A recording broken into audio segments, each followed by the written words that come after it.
與廣闊低壓槽相關的驟雨正影響華南及內陸北部。本港地區下午及今晚天氣預測大致多雲，有一兩陣微雨，吹輕微至和緩東至東南風。展望明日有幾陣驟雨，東風增強。星期日及星期一天氣潮濕，早晚沿岸有薄霧。下星期二轉吹東北風，氣溫稍為下降。一道廣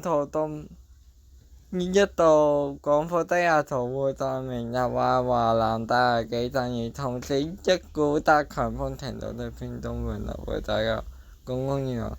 隨着該偏東氣流被一股較為潮濕的偏南氣流取代，星期日及星期一早晚沿岸有霧，日間溫暖，與一道南風會在星期二下週二橫過廣東沿岸各區，風勢增強及有驟雨。下周中至後期氣溫逐漸下降。